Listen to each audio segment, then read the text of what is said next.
Sa preko više od 250 učesnika, dvodnevna konferencija poslovnog udruženja kablovskih operatora Srbije, koja je održana u Beogradu u Sava centru, bila je prilika da se većina kablovskih operatora Srbije predstavi sa svojom robom i uslugama, kao i da razmene iskustva sa drugim operatorima i prate savremene trendove u ovoj oblasti.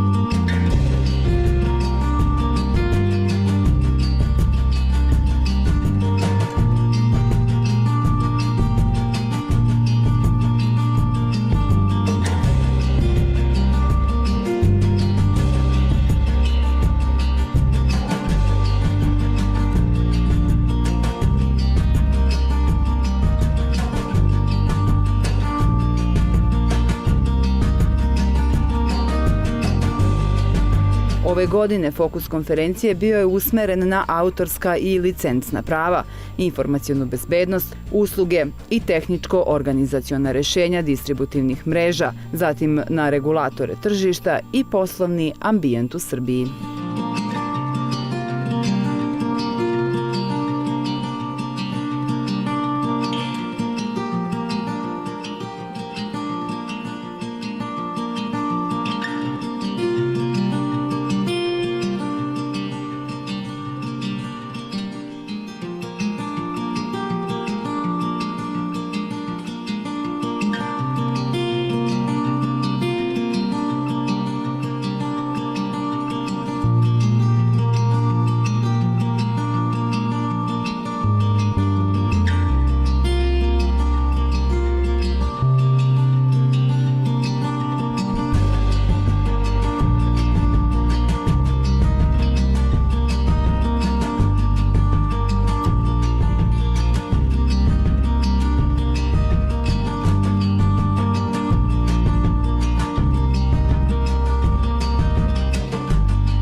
Ova međunarodna konferencija ima za cilj da kroz intenzivnu dvodnevnu diskusiju i debatu svih relevantnih aktera, odnosno državnih organa, regulatornih agencija, kablovskih operatora, telekomunikacionih kompanija, stručnjaka iz zemlja i inostranstva i proizvođača programskog sadržaja, odgovori na izazove sa kojima se suočavaju kablovski operatori, kao i industrija telekomunikacija u celini.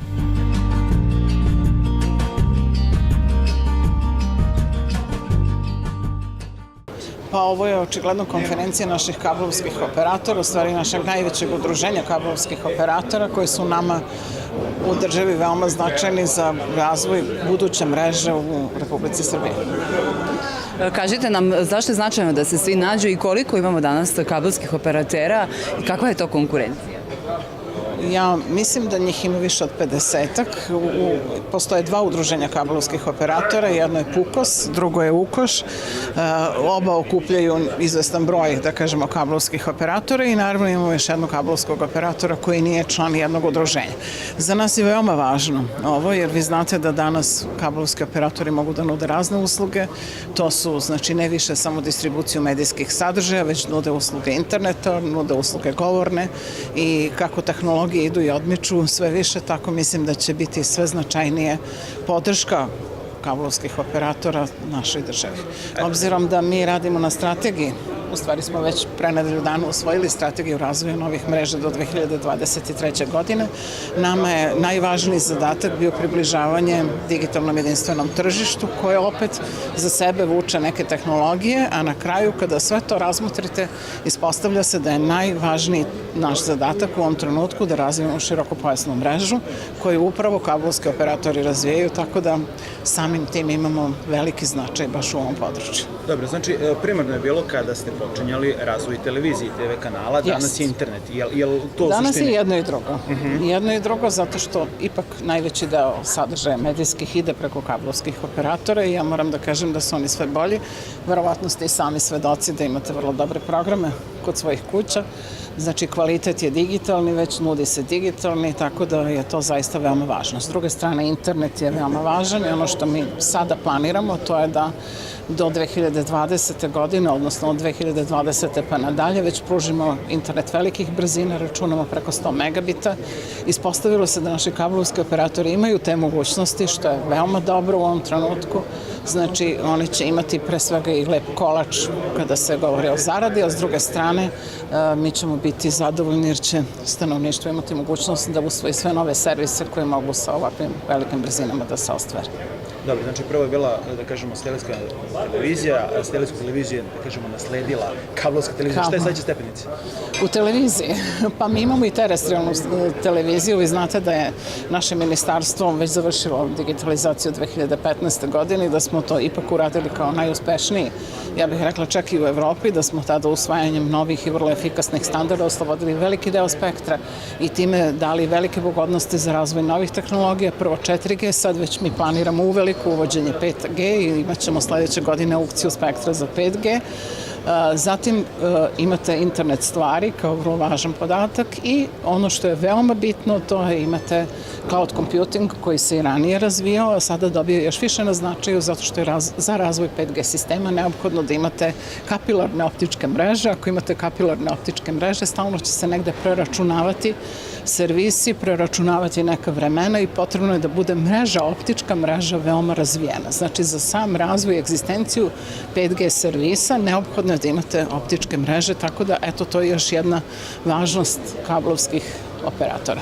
Ovaj stručni skup, on je zamišljen, organizovan kao dvodnevni stručni skup, pre svega kablo-operatera, proizvođača i distributera opreme i proizvođača i distributera medijskih sadržaja. Osnovni cilj je pre svega da se sagleda realno stanje u oblasti distribucije medijskih sadržaja, uključujući sve segmente i tržište i tehnologije i servise, sa posebnom pažnjom na sagledavanje razvoja trendova i modela implementacije naprednih tehnologija i servisa. I konačno iskoristimo jednu ovakvu priliku da razmenimo iskustva sa kablo-operaterima iz zemalja okruženja. Osnovni je cilj da u ovoj situaciji utičemo na određen način na poboljšanje jednog poslovnog ambijenta kako bismo bili u situaciji da poboljšamo i kvalitet i obim naših usluga. Mi smo potpuno svesni da predstavljamo jednu važnu kariku u sistemu koji obezbeđuje informisanost ljudi. Dobro, znači koji su to novi trendovi koji ste malo prepomenuli u domenu kablovske televizije?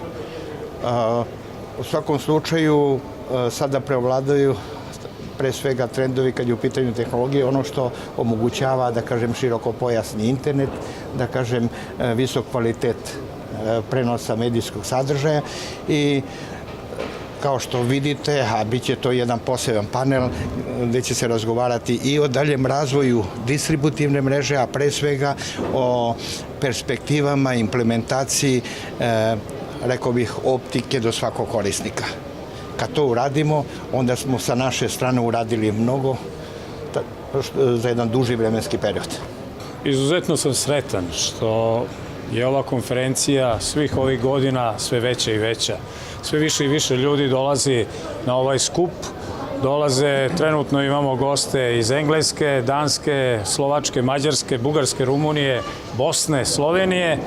Naravno i većina kabel operatora u Srbiji, tu su predstavnici Telekoma, SBB-a, Telenora, predstavnici naravno Ukoša, to je udruženje kabel operatora jedno, i naravno i Pukosa koje je reprezentativno udruženje kabel operatora Srbije. Tu su vendori, tu su vlasnici sadržaja i ovo očekujemo da bude, kao i svih ranijih godina, jedno prijatno druženje u kome ćemo se prepoznati, upoznati nove ljude, upoznati šta ko radi, šta je novo, kako možemo bolje rešiti naše mreže, usluge, da korisnici budu zadovoljni i generalno mi smo ti koji ulažu svoj kapital, svoje znanje, svoju moć u telekomunikacije Srbije da svima nama bude bolje. Svake godine ova konferencija raste, vidite i ove godine je izrazito puno posetilaca, ima 263 prijavljena, prijavljena posetioca. Ovo je usko stručna konferencija i to je vrlo ozbiljan broj ako ga tako gledate. Ono što je bitno na ovoj konferenciji to je da se razrađuju teme koje su od posebnog značaja, nešto je trenutno, imamo predavanja po pozivu, to je, drži ga profesor Nešković, Internet of Things, to je tema koja sve dotiče, on će govoriti o tome kako dotiče i naš kabel operatore vezano za kapacitete, za tehnička rešenja. Tu je gospodin Prlja koji će govoriti o GDPR-u koji se primenjuje od 25. maja. Interesantna tema, zanimljiva tema, kako nas dotiče, kako nas može, da li može da nas sankcioniše, to je uvijek ozbiljno pitanje za sve.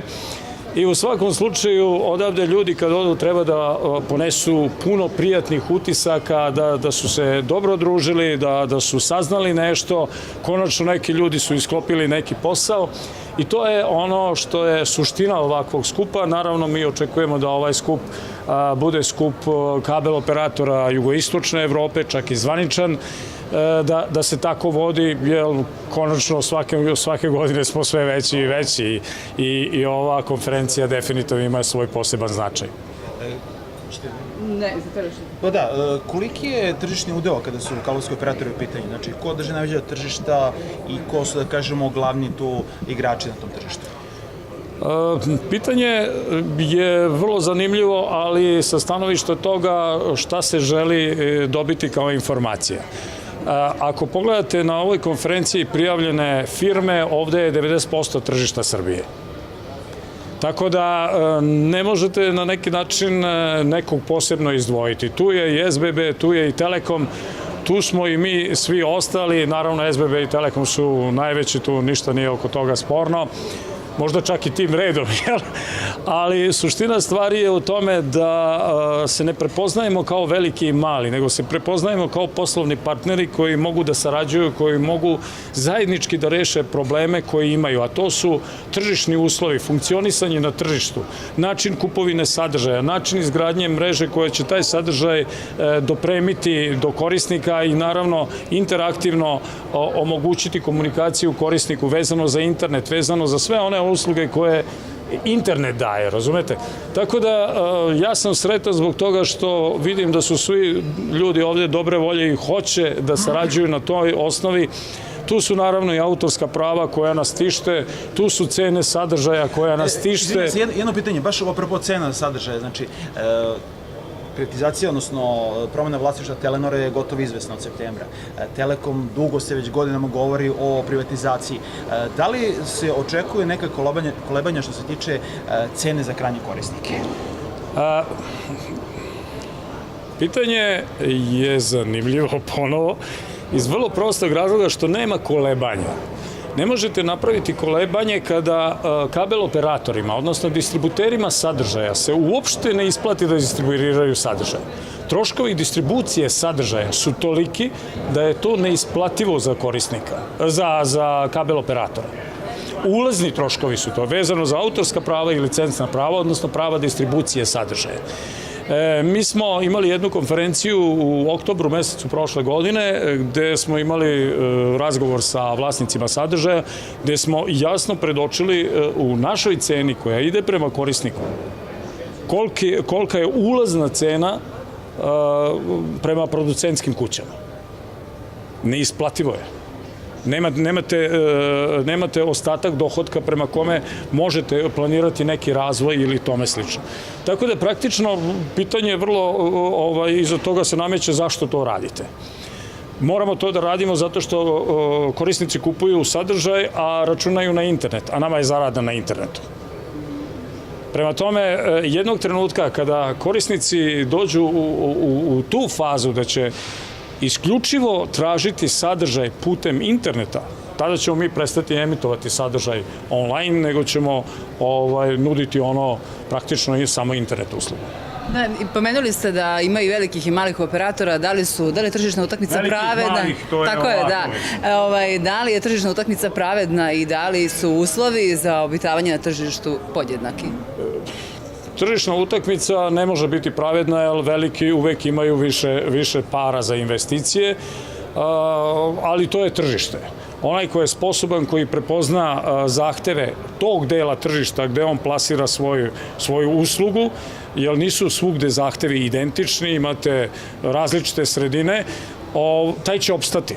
Taj će biti, taj će postojati. Mnogo para se sad ulaže u razvoj, izuzetno puno para se ulaže u optiku, u optičke mreže, internet, praktično fiber to the home, optika do kuće i to je naša realnost trenutna, na nju treba računati, ali to znači ogromne investicije. Dobro, samo se dotaknemo za kraj odluke radiodifuzne agencije vezano za O2. Meni je drago što ste me to pitali, da vam kažem iskreno, zato što je to jedna skandalozna odluka, ako ja mogu ovako javno reći, iz vrlo prostog razloga što opšte se ne bazira, nema svoju pravnu osnovu.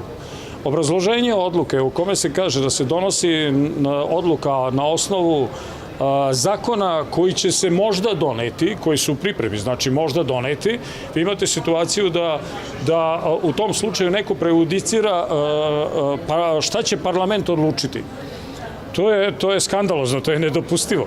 Znači ne možete donositi zvaničnu službenu odluku i obrazloženje te odluke na osnovu nečega što će se možda desiti. Druga stvar, sudske presude. Koje sudske presude, da vam kažem, ja ne znam ni za jednu sudsku presudu koja je važeća. Razumete, koja je važeća, jer imate žalbene postupke, imate sudski postupak koji traje. Znači, ne postoji, po mom saznanju, odnosno po našem saznanju, smo se mi pitali koja sudska odluka je doneta, na osnovu koje je moglo tako nešto da se obrazloži. Prema tome, nije mi jasno kako jedna takva prosto državna ustanova, organizacija ili regulatorno telo, nezavisno regulatorno telo, donosi jednu takvu odluku da povlači ono što je prošle godine u oktobru, čini mi se 10. oktobra, obrazložilo potpuno jasno. Time otvara jedan prostor i sigurno će otvoriti prostor za opšte takve turbulencije koje će sada naravno neki da traže da se nešto što moraš emitovati, znači moram da ga emitujem, to moram i da platim onom ko je vlasnik toga. Znači država meni nalaže da ja nešto emitujem, da ja to moram da emitujem po sili zakona, a u isto vreme taj koji mi daje sadržaj, on traži da mu se plati. Ako mu ne platim, šta će da se desi? Neće mi dati sadržaj. Znači, on je jači od REM-a, od regulatornog tela. Mislim, katastrofalna je odluka, zbilja ne znam kako da to drugačije obrazložim i prosto mi nije jasno kako su ljudi mogli tako nešto da urade, odgovorni ljudi koji treba da regulišu naše tržište. Potpuno i haos su uveli na tržište. Ovom odlukom koja daje mogućnost za model koji sam vam prethodno rekao.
Vi učestvujete danas na ovom sajmu, jel? Tako bi se moglo reći. U čemu je značaj? Konferencije, jeste. Dobro. U čemu je značaj vašeg učešća ovdje?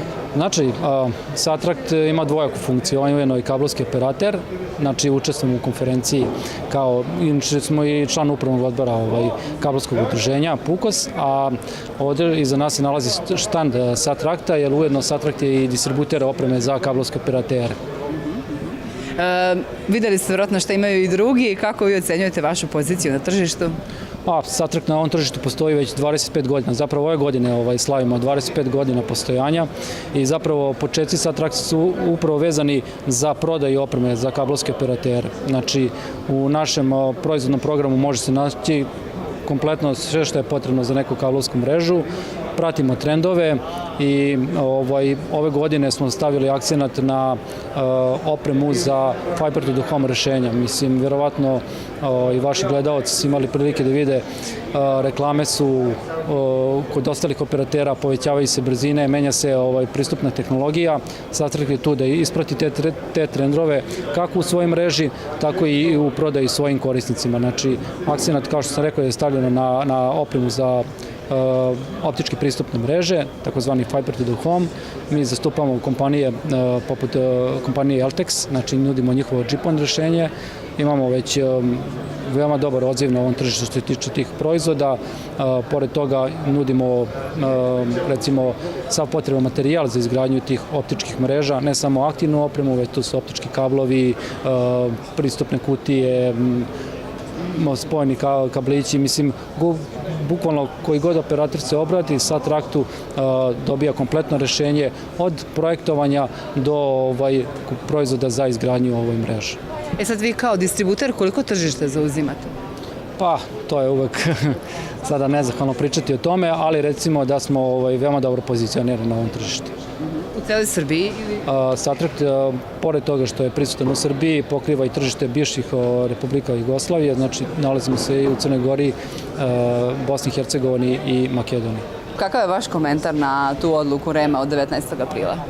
Poslovno udruženje kablovskih operatera Srbije je spremilo svoj odgovor na tu odluku koji će biti dostavljen REM-u, svim drugim zainteresovanim stranama, kablovskim operaterima i medijima, u kome smo jasno objasnili da to što je REM uradio nema nikakvu snagu i nema nikakav značaj, prvo zato što REM se tu postavlja arbitrarno i prejudicira neka rešenja u nekim zakonima koji tek treba da uđu u proceduru i tako dalje. Oni izlaze sa nekim pretpostavkama na osnovu kojih smatraju da svoju prethodnu odluku treba da povuku. S druge strane, ta njihova odluka nema upravnu snagu, jer jedino telo koje može da donese odluku koja ima neku težinu je RATEL, odnosno Republička agencija za telekomunikacije, tako da je REM tu napravio niz nekih grešaka u koracima, da se sportski izrazimo, i mi ćemo se obratiti saopštenjem koje će biti dostavljeno, kao što sam rekao, svima, u kojim ćemo tražiti da se ta odluka koja je sporna iz mnogo razloga povuče.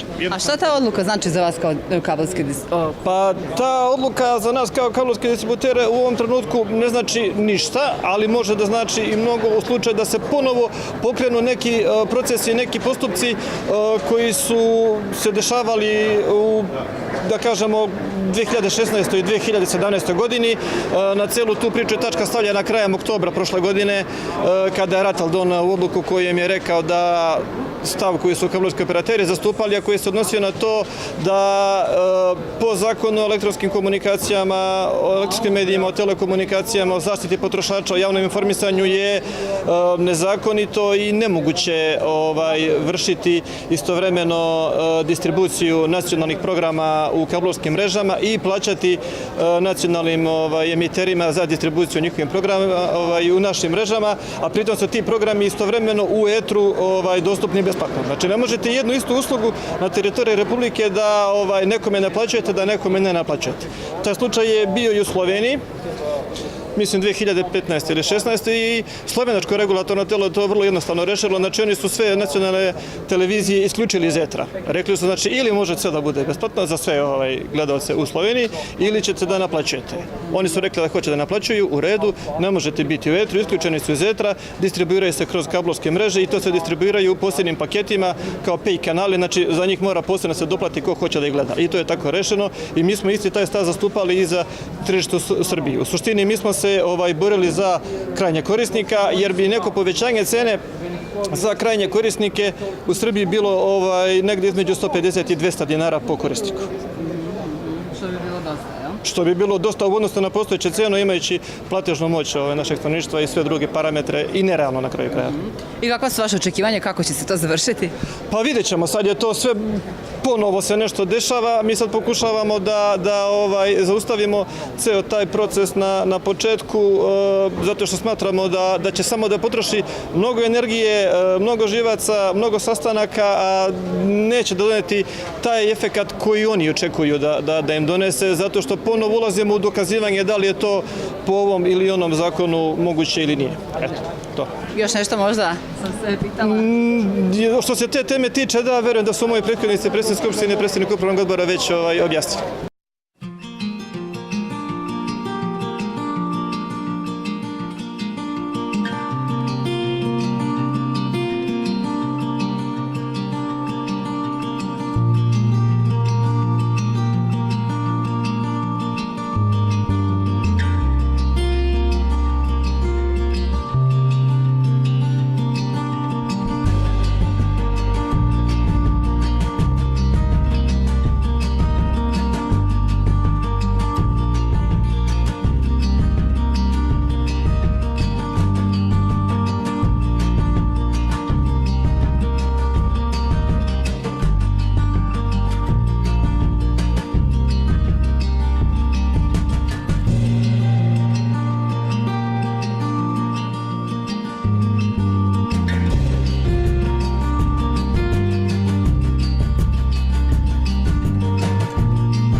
Kažite nam čime se bavi firma Elta?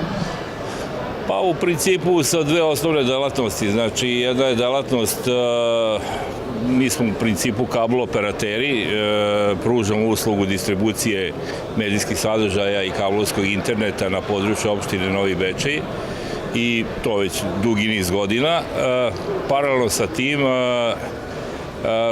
zastupamo nekoliko stranih proizvođača telekomunikacione opreme koja služi kablooperaterima u njihovom radu, znači imamo tu više firmi, ali uglavnom su dve osnovne, to smo sad evo i tu i na ovom našem štandu i prikazali nešto, znači firma koja proizvodi merne instrumente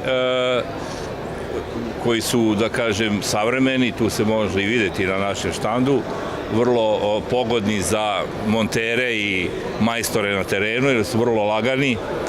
Mi smo u našoj firmi svim našim monterima po jedan ovako mali instrument dali da mogu da kvalitetno kontrolišu mere, podešavaju signale na mrežama. Naravno, imamo i tu drugu firmu, to je firma Triax. Firma Triax koja proizvodi glavne stanice za kablooperatere, multisvičere i drugu opremu koja je, da kažem, potrebna radi izgradnje kablovskih mreža. Zašto je važan vaše učešće danas na ovoj konferenciji? Pa dobro, na konferenciji, kažem, učestvujemo u dve funkcije. Jedna funkcija kao članovi PUKOS-a.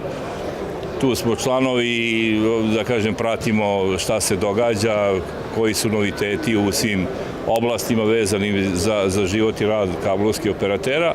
A ova druga delatnost, to nam je, što kaže, interesantna, jer hoćemo malo da se probijemo na to tržište i da izložimo nešto što je interesantno za naše kolege kablooperatere širom Srbije.